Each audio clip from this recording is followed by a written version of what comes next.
You are listening to Something Rather Than Nothing. Creator and host, Ken Vellante. Editor and producer, Peter Bauer. All right, everybody. This is Ken Vellante with the Something Rather Than Nothing podcast. And you hear some happy voices. We're chatting here. Have a guest host, Jenny Peterson, my partner. And she also is the zine editor for the podcast. Don't want to forget her many roles. And, of course, helping me keep sane while doing the podcast. Really excited to introduce Kels, co-founder, pronouns she, her. Kels is a producer, businesswoman, and sex and relationship enthusiast. She never underestimates the power of a good story or a good spreadsheet. In tandem with a career in project management and marketing, she has been writing, directing, producing, and performing for film and theater since 2013. Kels believes the core of a good business, production, or sexual experience is the same: being attuned to other people and aware of their sweet spots. She's committed to restoring education to its natural state, enticing. Kels. Wow. Welcome, Hi. I've never had that read aloud to me before. Hi. I like that last part. Education to its natural state, enticing, right? Yeah. Like, why not? Like, thinking's very unsexy in 2024. Let's make it. That's a great t-shirt. Make thinking sexy again. Yeah, let's do it. We gotta introduce before we do some more marketing of our product ideas. We have Tess, co-founder of she, her pronouns, and of course we're talking about Squirm. The project, the Kels and Tess. Tess uses her experience as a researcher to establish a data-driven foundation for Squirm. She holds a master's degree from the University of Amsterdam, where she researched the intersection of sex education and pornography. Tess has organized events featuring sex educators, filmmakers, and academics with the goals of celebrating erotic culture and destigmatizing talking about sex. She is a feminist erotic film enthusiast, is always looking ahead to the next indie film festival. Tess, welcome to the show. Thank you. So happy to be here. Yeah. Wow. I think those bios generate 2.5 million questions of the listeners and me. But really love it. And I just want to say, just so folks know, just our connection back a few months ago, the producer and editor of the show, Peter Bauer, met Kels and Tess and was really excited to bring them on the show. So this has been a long coming episode. And what's been really fascinating in the background is like Jenny and I here felt like kind of connected to the work that you're doing, because you're doing new things. You've done a show, which once I bring up, we're probably gonna have to start talking about it. All right, let's just do it. Porn Nerds was a podcast with Squirm and Boom integrated. Fantastic podcast, like funny as hell, makes you feel squirmy, like, like, are we supposed to be talking about this? But just talking about porn, and one of the there's a lot of provocative pieces in it, but like intellectually provocative. One of the pieces in your description for the show that porn's de facto sex education nowadays, and underlying that, since it is, what is this thing or what's going on it? So tell us about Porn Nerds. Why did you feel like, what's the project about, or where did it come from? Well, I think when we first started Squirm, I had just come from Amsterdam, where I was doing my master's, and a lot of my time was spent thinking about porn and researching porn and talking to porn and hanging out with people in porn. So it was definitely fresh for me. And it's kind of my, like, the bread and butter that I think I bring to Squirm, or one of the things that I bring to Squirm, and have kind of worked Kels into as well. So that was sort of the topic background, was me coming from grad school with like all of this sort of porn enthusiasm and wanting to do something with it.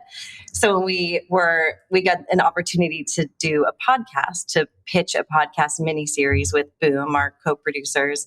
And they were like, what do you want to do it on? And my first thought was, why don't we do porn? And Kels was like, all right, let's do it. So we wrote the outline and we just, kind of ran with it from there.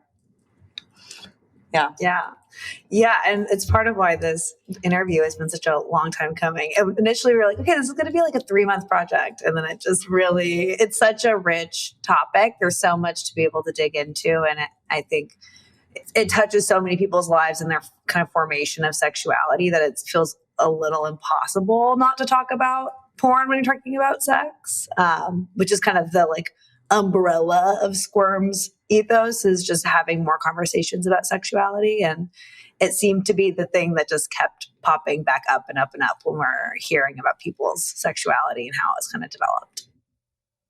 Yeah. Absolutely. I think when I think back to my adolescent years compared to now, I mean, I'm going to age myself, but I don't even feel like I had access to porn until I was well into my late teens, early 20s, unless I really sought it out and had a way to pay for it, Mm-hmm. And now, our kids our younger kids have it in the palm of their hands anytime they want.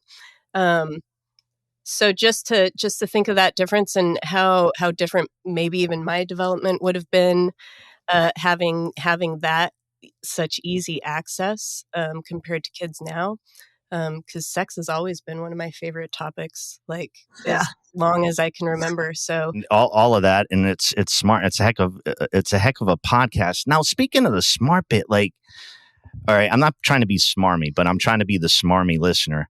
How the heck do you study sex or get PhDs in sex? Like, what is that? Like, tell us what that is. Well, I mean, I think you can take it in a lot of different ways. I feel like studying porn, a lot of people are like, you're making that up. Like, you don't get like a master's degree in porn. Like, you're just that weirdo who watches porn at the library, and like says you're studying. Library. Yeah. I've never watched porn in the library. Only in the office. Only in the office with my screen facing away from the glass doors. But no, I mean, I think there's so much that you can study about it. There's theories of sexuality. There's like histories of how we as a society have talked about sex, how like sex has informed our culture, and, people who are scholars on the topic of like gender and sexuality and how we learn about these things. And I think for me, I went into it with knowing that porn was something I wanted to focus on. And so, within this very broad category of sexuality, I immediately was like, okay, but how can I make porn my focus? And luckily, my program allowed you to choose a focus like that. So I could kind of narrow in pretty quickly. And I ended up doing an internship with a really amazing company called Blue Artichoke Films, which is an Amsterdam-based porn company. And so, I mean, there's so much you can study with sex. And I was just like, this is a huge topic. Porn is really calling to me. And specifically, porn as you said at the beginning of the show, as this educational force, right? As this way that people learn about sex. I focus more on adults just because I think it's really interesting to think about how adults continue to learn about sex after any sort of formal education, if you get that in K-12 education, like depending on what they got. But then, you leave high school and it's like, okay, well, you learn about it by having it. You learn about it by watching porn. You learn about it by talking with your friends. Like, how else? And how often are people doing all of those things? And what is that like for them?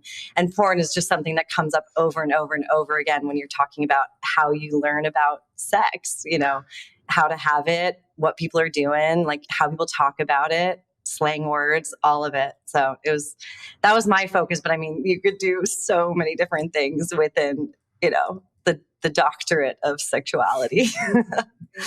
I could go back and do it like 1,000 more times and choose a different focus every time. So one of the things we wanted to ask was well, talking about porn and talk about a film festival, right? So when I first got to Portland, somebody had invited me, and I didn't go. I got to admit, I was like a little bit, it was the Hump Film Festival, right? And I Oh was like, yeah, we love. and so my background quickly, all right. So I grew up Roman Catholic. I grew up out in Rhode Island, which I think imbues a certain type of like kind of outlook around sexuality that's with that. And when I got out here in Portland, one of the coolest things about it that really transformed me, and Oregon and Portland has its problems, deep problems like other places. But what I found were that there were individuals who expressed themselves in a very different way, who talked about their personal freedom with their bodies and whether it's artistic or how to express themselves or what freak flag they wanted like to fly. I felt that there was a general great spirit like around it, that not to romanticize it. I'm always trying to like careful about that. But and then hearing about like a film festival, and for me, I'm thinking of like private Catholic kid, right? I'm like, okay, if I'm looking at this stuff, it's on my screen. It is in the dark. It is behind a corner somewhere. And what the hell are these people doing watching it with everybody? I listened to Porn Nerds and heard how much fun people had and realized how reserved I felt. Like, so tell us about this whole like the communal like aspect and what I just told you, how often maybe you encounter somebody saying like, what are you doing with your weekend this time? Yeah, we get that a lot. Yeah.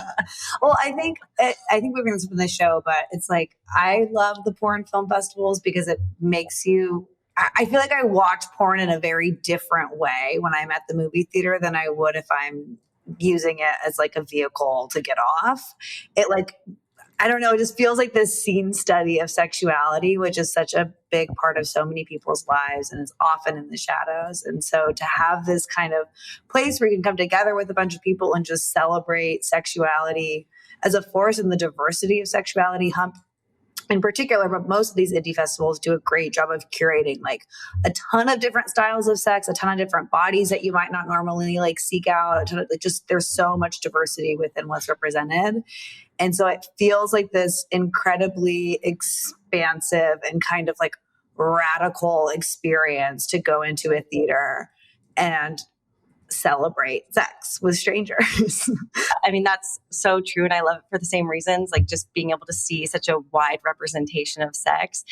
And then I think part two of that is the actual public forum piece where you're bringing porn and like erotic art back into this public space. And I think has such a destigmatizing power when you do that because it's not behind closed doors. It's not this thing that maybe you do in secret or with shame. It's like, no, we're all out here doing this together. We all chose on a Friday night to go to a theater and sit next to strangers and watch people have sex that we might never click on ourselves.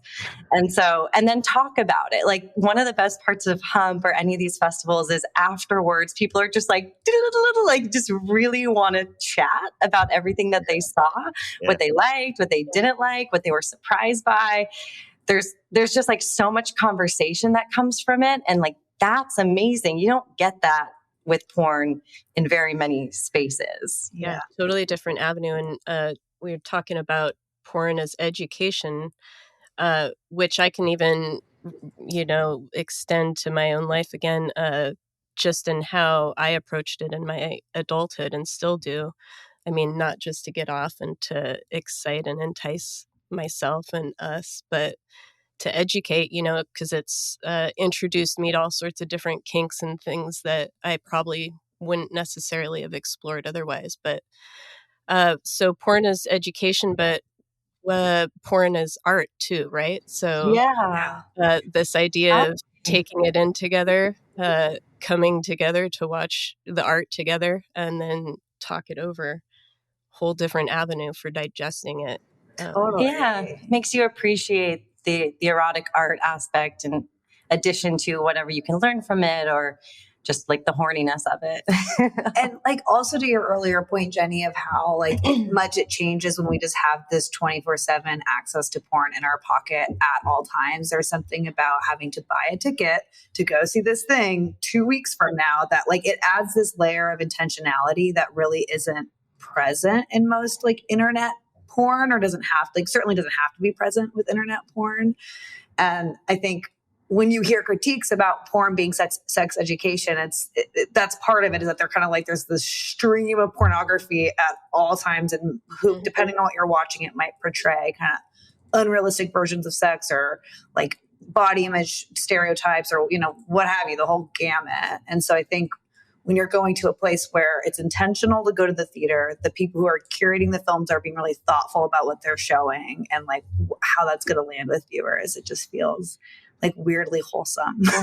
Well, and you know that everything you're watching was made by people who are so enthusiastic about what they're making and so excited for you to see it. So any questions around the ethics are kind of moot at that point too, because that's a big part of the concern around watching porn, is like, is what I'm watching okay? Are these people having a good time? Was anyone coerced in making this?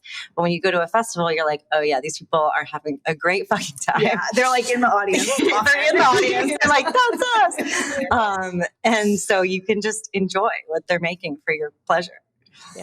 Yeah, I talking about like, this is the part where like I kind of push in the show a little bit. It's art and philosophy, technically. So, and then we're talking art and philosophy, but and sex. But one of the things that I find like in my brain, and I think Jenny may share this and she can say it too, is like the things like, or so I can be obsessive about things and really get my mind into them, like try to figure them out and understand it, and get like, the too excited type of mode around it.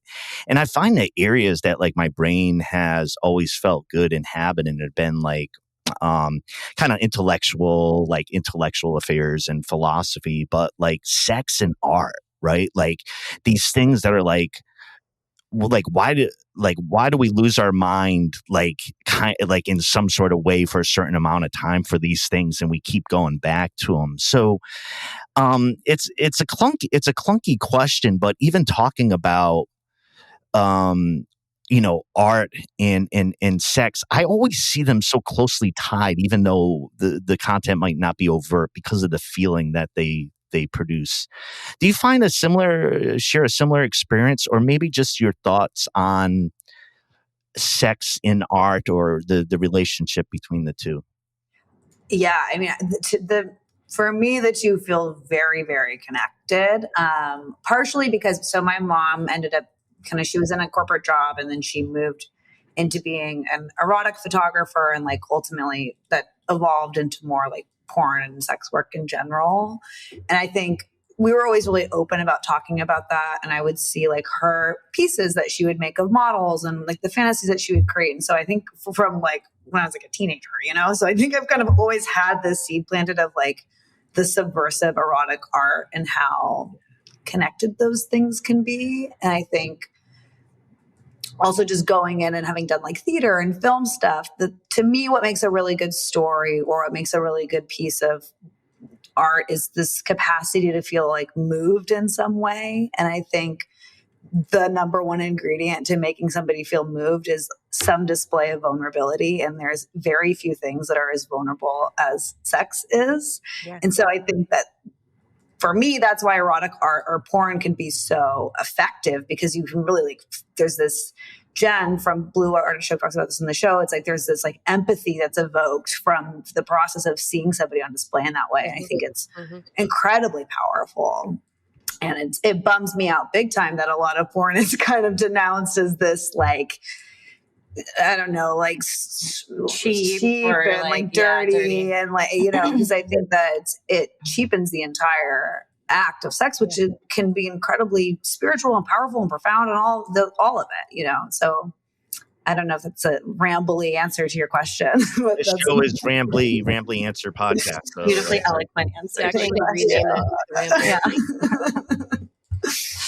My like very short version of that is that I've always found museums to be like the most erotic places. Yeah. Like I'm gonna let Kelsey take the long, eloquent answer, and mine is just like I just get horny in museums, so that's my connection.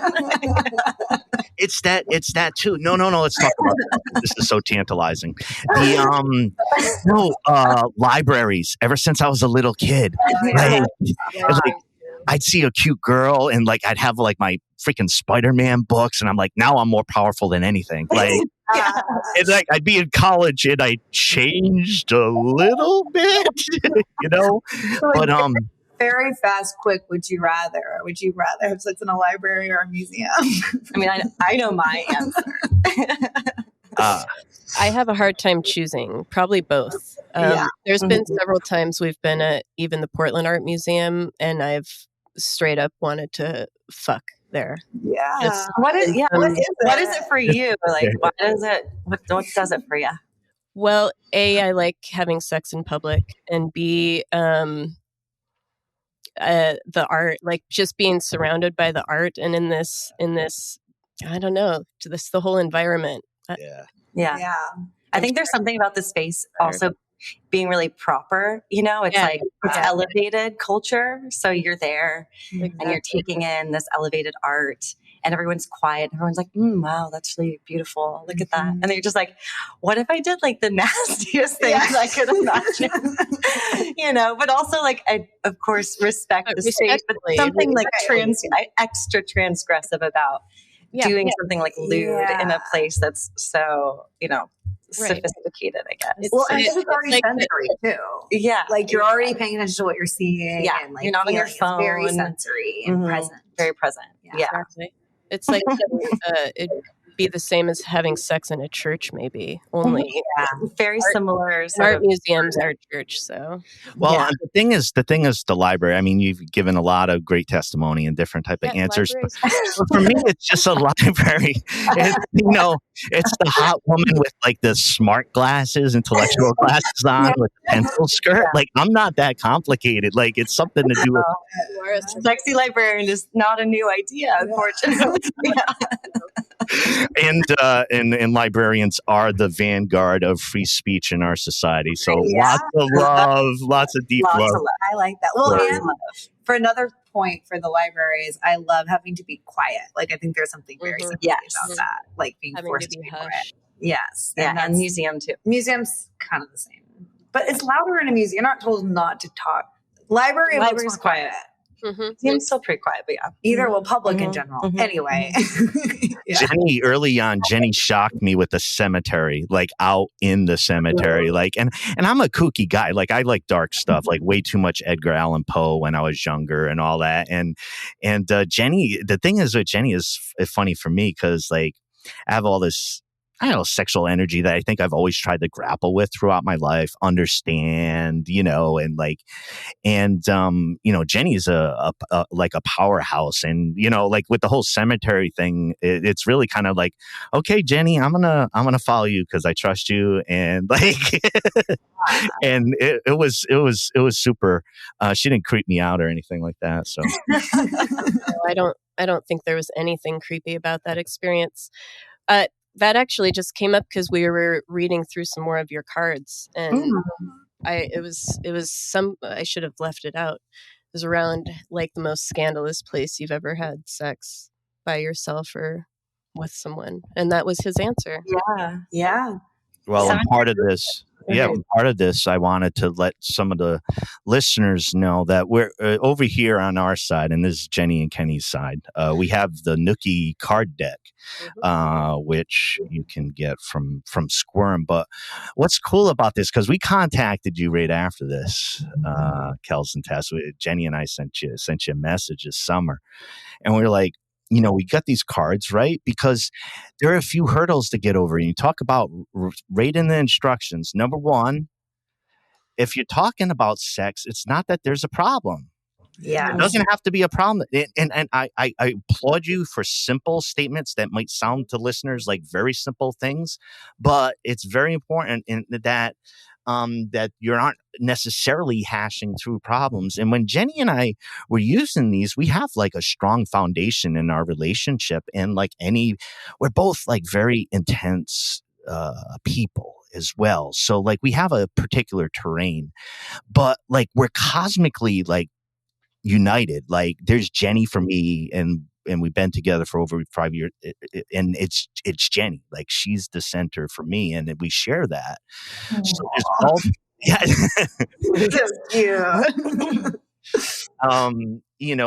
so there's there's all this power between us. But so we're having trouble, right? And we're thinking people, and I've had enough therapy to know, like, I've had group therapy. I fucking love therapy. I love therapy. Like, therapy got me sober. Talking to my therapist helps me get through, my trials. And, so Jenny and I use these cards, right? And they're your cards, and it prompted. It was new for us, hadn't done it. And one of the coolest things was one of these cards, which isn't a question, listeners, but just listen to this one. This is instructions, essentially. Turn back to back with me for the next 3 cards. Oh, I'm glad you like it. I love that instruction because, like, for me, it was just like, for me, I'm a philosopher. Let's fuck with the dynamic. Let's mess with the dynamic of how we're interacting. Yeah. Let's paint left-handed if we're right-handed, and vice versa. And on the other end, I'm going to want you to jump in about the cards. We have butt stuff. So,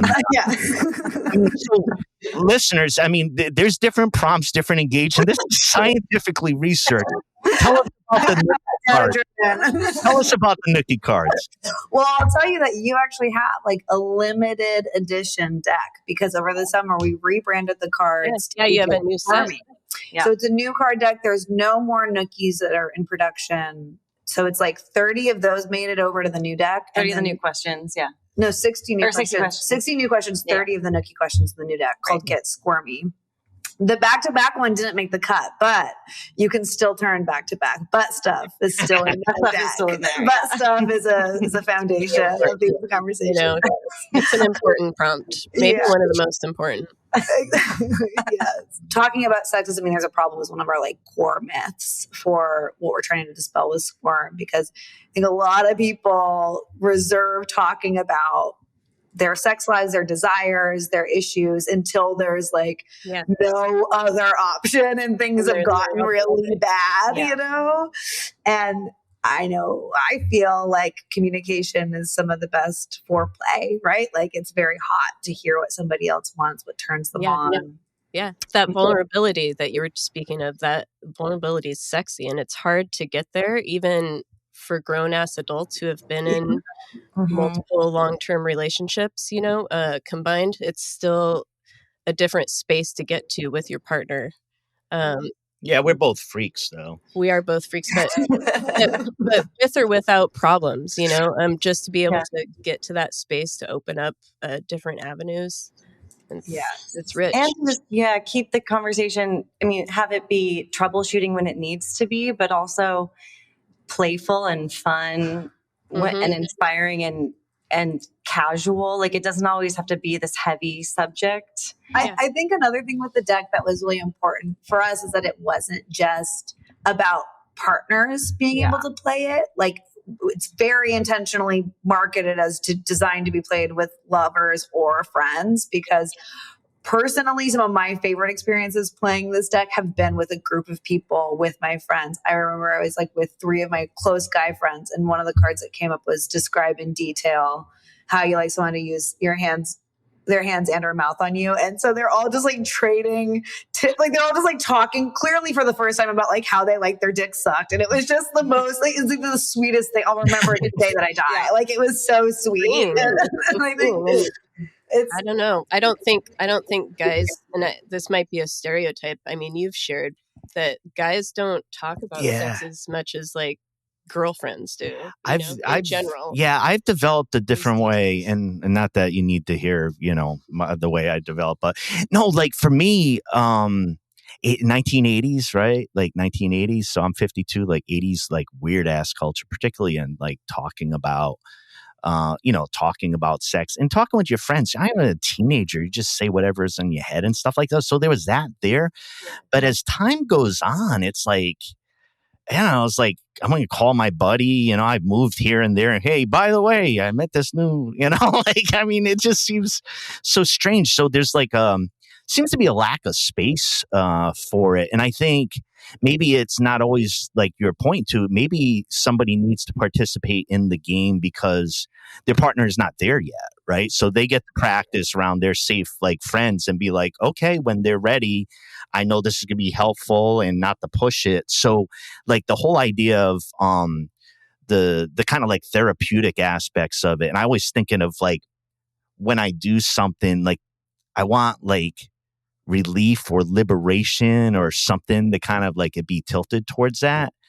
And that's what your deck does. That's my product endorsement. That's what your deck does. Thank you. I think you touched on something really important too, which is the practice element and just getting it the chance to say these words, talk about sex, talk about it in different contexts as practice for more times in our life when we're going to need to have these conversations. And sometimes practicing in front of your friends is easier than practicing in front of your partner, or like practicing with yourself, you know, like writing things down. But, you know, you said we don't have a lot of spaces for it. And I think that's why it's so hard. It's just like we have a lot of opportunity to talk about a lot of other topics. And so it kind of just rolls off the tongue a little more naturally. But sex, we need more practice. We need more practice with the words and practice even really understanding what it is that we want to say. You know, that's like sometimes a big part of it too, is not like you have this like swirl of thoughts in your head and you're like, I don't even really know what I'm trying to get at, but like something feels off and there's a little bit hard to like assign words to it. And so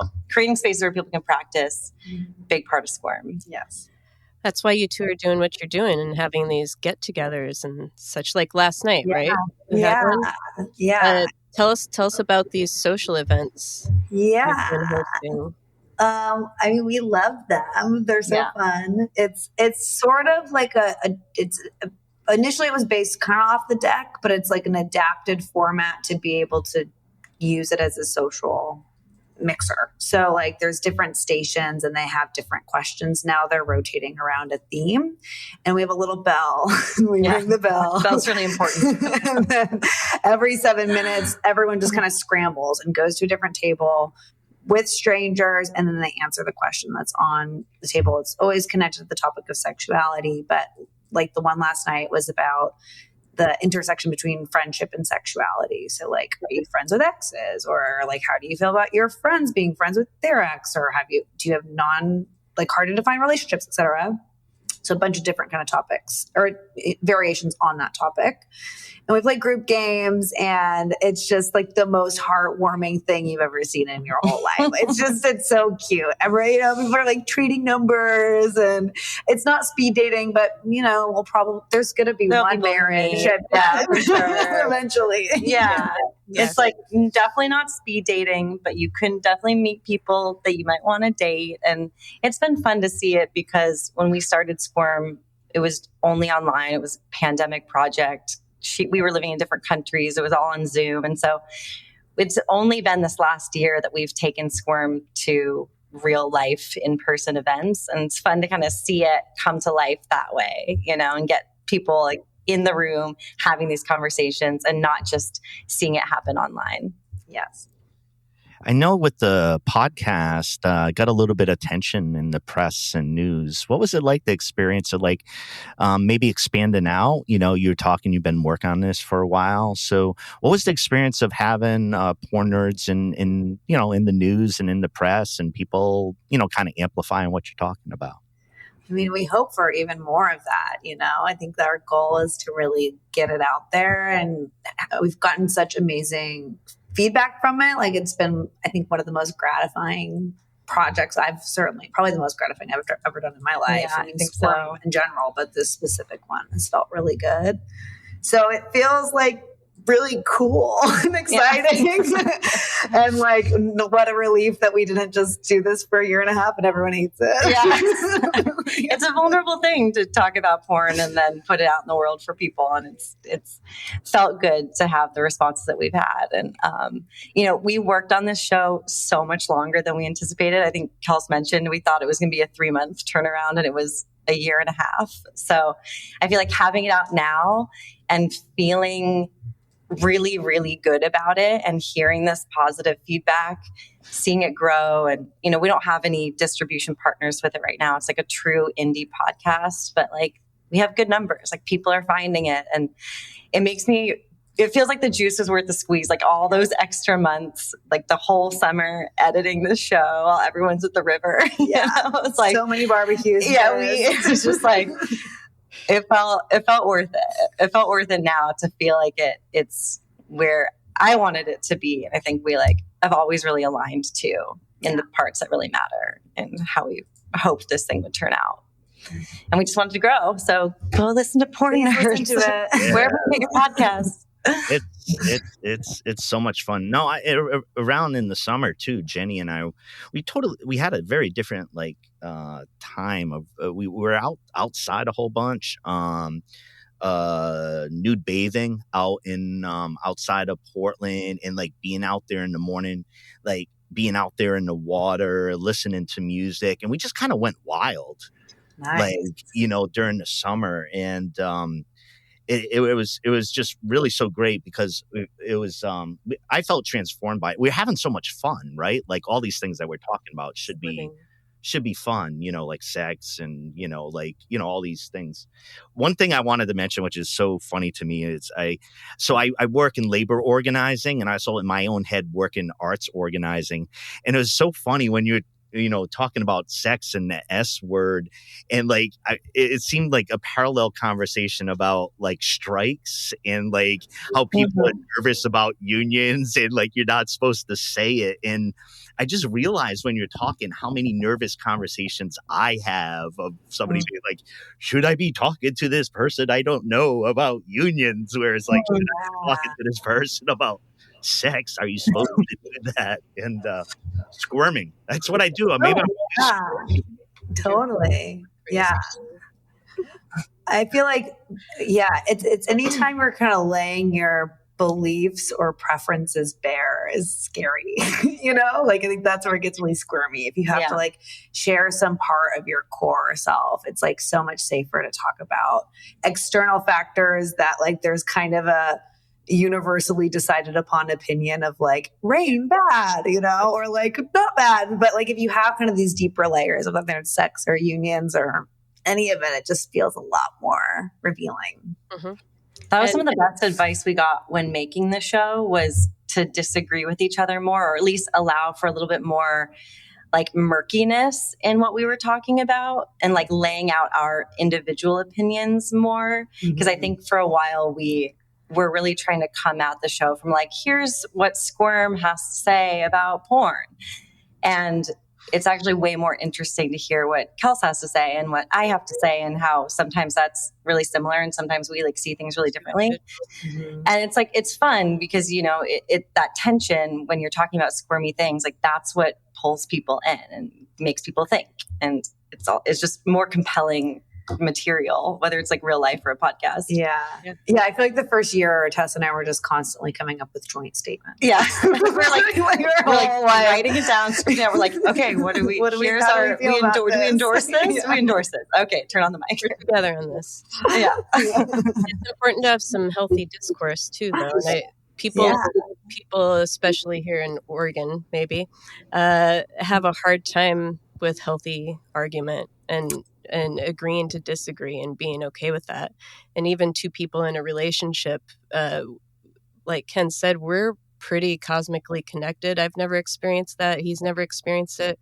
It's a real thing, but we're still two individuals. And there's moments where we don't have the same thoughts and ideas, and it's okay. It's okay for us, in fact, that's maybe even healthier if we're not always having these joint union statements, right? Yeah.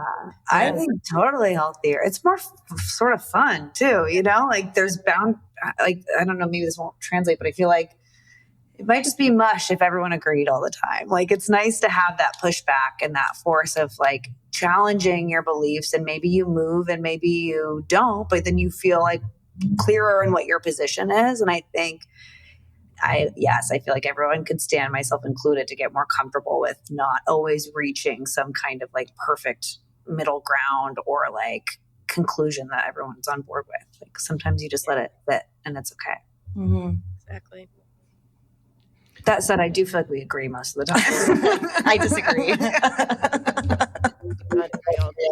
Yeah, it's just a consultant. I mean, you need to come on, get at each other a little bit more. No, it is a real mind meld situation over here sometimes, but it happens when particularly working in like work with others or communal work. It's like that whole thing that starts to develop. So all right, so part of this is Kels and Tess, you're kicking off 3-4 episodes that we have. We're just calling it, I don't have a fancy marketing thing.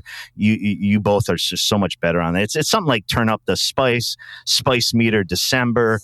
Where Jenny and I are still in the midst of working on a labor strike, which sounds unsexy, but they're really sexy too. But people are becoming like getting married. Like, we had a proposal on the picket line. Not us yet, but very romantic. Wow. Yeah. Multiple levels of union, you know. There's secret truths in America and American labor movement. But, we've been doing all that work, and part of it is like back behind us. There's a little bit of delay on the show. I always put an episode a week and, kind of working 24/7 on some important stuff. And so now putting things together in like December, it gets cold and rainy in the Pacific Northwest, and it can get cold in other places. It's warmer in Australia, but just something to turn it up and to amp it up. Some people get turned on by the holidays. We're going into December 2024 here. I could recommend folks to get Squirm stuff and get Squirmy decks. What type of things do people look for? Movies or music or one of your mixers to spice things up in a December 2024? What do folks go to do besides looking at your stuff? What did they do? Well, we can always direct them to fun porn that they can watch together. Or like spicy erotica to read together if they want to stay home in front of the fire, hot toddies and whatnot. I don't know. There's play parties and sex clubs, like that happens inside. Usually that's pretty warm. I think they have to turn the heat up. Take your clothes off. This is something that I've always wanted to try from, you're talking about just generally spice up, right? Yeah, we need your help. Okay, so this is from a Hump film, so I'm not taking credit for this idea, but there was a really good one last year where they had the couple was like writing fantasies or things on their sexual bucket list down on little slips of paper, and they put it in a box, and then they would like draw one, and they would film each other, like document through the process and like report back. It was beautifully done. And also just so fun because I think like in that movie they're like laughing and it kind of went awry and stuff was bad, and so I think it was like sexy and spicy for them and also really connecting from the fails. So yeah, they could do like a bucket list for the following year, 2025 bucket list, and then like the Hump film, kind of write it all down, pull one slip per month. Or it's like an advent calendar. So it's like the 12 days of Christmas, but you have like the 12 sex acts of Christmas. Each day you pull a new thing. That's why I asked this question. Or like even just really like fun toys and props. Like, the advent calendar of fun sex toys. Yes. Yeah. Or, it doesn't even have to be like a full new dildo. It could just be like a nice scarf that you put over someone's eyes, or like the dye or fun lube. Yeah. For the early days in the month, a nice little scarf early. It's a nice little scarf to blindfold you with. Yeah. It builds from there, leading up to the Advent. Yes. Wow, they can make their own Hump film. Yeah, they could definitely. I think you can submit until early December. December 6th is the deadline. Oh my goodness. Wow. Yeah. Next one, that's fine. Yeah. And I think like have conversation. I mean, if we're saying have conversations, but like have conversations, like, you never really truly know somebody fully. Even a partner that you've been with for 5 or 10 years, like treat it like it's your first date. Like go out to a different place, like just ask questions that you would ask if you were just meeting someone for the first time. I've had like close friends for 10 years, and there's whole swaths of their life that I've never heard about. Mm-hmm. An exercise that we did once, it was like a group trip to Mexico. And an exercise that we did was like, okay, 2 minutes on the clock, like tell me your life story, like tip to tail. And you can twist that question for it to be more sexual if you want, your dating history, whatever. But like to just hear a bite-sized version of like a condensed life story of someone that even that you know well, I think it can tap you into different parts of them, which is really cool. It's just cool to have that curiosity. It's really telling what somebody would choose to say within 2 minutes also. Mm-hmm. Yeah. Mm-hmm. What details is someone giving about themselves when you put it that way? Totally. I had to ask more about December because my imagination doesn't get beyond Hallmark movies with Danica McKellar. I'm of a particular sort and a particular age. So that's why I asked, because that's as far as I usually need to go. But that's Hallmark, and that's the whole thing. Jenny, you are not. No, it works for you. Yeah. I get a little bit of a disapproving on the. I have no shame against all right. Hallmark Christmas. That's fine. That's good. It'd be more interesting if they were naked most of the time. Yeah. Maybe that's your hump video. Like one's a baker. Right? Hallmark goes wild. Kels and Tess, and the whole Squirm enterprise. Where do folks go to find your stuff? Like, what's like the website? Where do they order the products? All that stuff. Yeah, so our website is getsquirmy.com. You can follow us on Instagram at Squirm. There's little dashes, but just type Squirm, you'll find us. All of our decks, if you're in Portland, all of our events are on our website, so you can always stay in the loop with what's coming up. The podcast Porn Nerds is anywhere that you get your podcast, Apple, Spotify. So please listen, rate, review, all that. Yeah, right now, currently 2024, we're just doing Portland events, but we have grand plans to bring events to other cities starting next year. So keep an eye out for events in your city too. And we just love meeting people in Portland and in all sorts of places. And so we're looking to connect with people in other cities and, collaborate. One of my favorite parts of doing Squirm is partnering with people who are doing interesting things and seeing what the sweet spots are for like working together. And a big part of that is, people in other places who are tapped into communities who would want something like what we offer with Squirm. So please, if you're listening outside of Portland, get in touch if you think that there's some opportunity for collaboration. But yeah, you can find all of our stuff on our site and reach us there. There's got to be plenty of squirmy places. I can think of 25 right off the top of my head. One of it, Seattle, Providence, Rhode Island, Madison, Wisconsin. Shout out to Chicago, Illinois, Austin, Texas, San Jose. Yeah. We got a lot of squirmy connections, actually, worldwide. We have, so now we're using, Jenny has described as some of our connections as squirmy connections. You should be highly, feel great about that. Yeah. We have squirmy companions in other areas of the country. It's been such a blast to talk to you. I got to tell you, in doing the show and Jenny and I being together, I mean, like I said, a lot of this stuff starts to bump to like profound questions, sex and death, right? Like, art, things that excite us. And one of the things that's been really thrilling for me is to kind of like have like active learning and to feel really free to have this type of conversation with my partner here, with you, of being like, I know there's fucked up shit about the way that I grew up or the way that I learned about sexuality, to be perfectly plain with you, culturally, otherwise. I never tried to be that person or exemplify it, but there's toxic elements. So the arc towards health for me, I don't give a shit at my age or what people think about this. For me, it helps me feel a lot better, and being able to have this conversation with you is like a thrill, because like, we love you and you're awesome. So thank you. Yeah, we're so happy to be with you guys after all this time. Yes, really appreciate it. Excellent. A quick question, and I don't think we hit on it, but is there plan for more Porn Nerds podcasts by chance?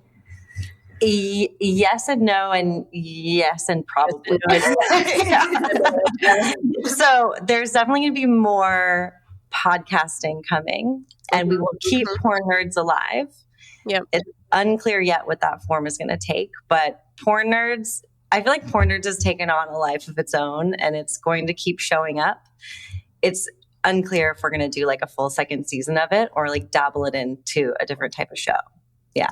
As you know, with the topic of porn, there's so much that we can still say and that is exciting to talk about and important to talk about. So we will find a way to keep Porn Nerds in people's ears. Yes. Yeah. Awesome. Well, thank you so much for having us. Oh, it's such fun. Kels and Tess from Squirm and Ken and Jen signing off. Thank you both again for coming on to the show, and we're going to head back to the cards. And thanks for making things more fun. Really great to have you on the show. Thank you so much. It's so good to talk to you guys.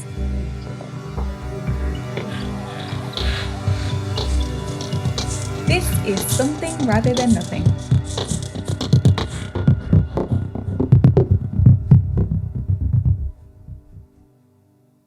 And listeners, to stay connected with us and our guests, visit somethingratherthannothing.com.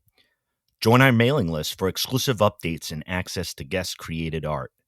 If you enjoyed this episode or any episode, please like, subscribe, leave a review on your podcast platform. People really read that shit. Your support helps us reach more listeners and spread our community across the planet. This is a global show, and we like to give a shout out to our many listeners across the world, including many listeners in Canada, Spain, Germany, UK, Argentina, Brazil, India, Thailand, and so many more places. Be sure to follow us on Instagram at Something Rather Than Nothing Podcast for behind the scenes content. And the best way to help the show is to tell your friends about us. If you love it, they'll love it too. Tell your friends who love it. We love you. This is Something Rather Than Nothing Podcast.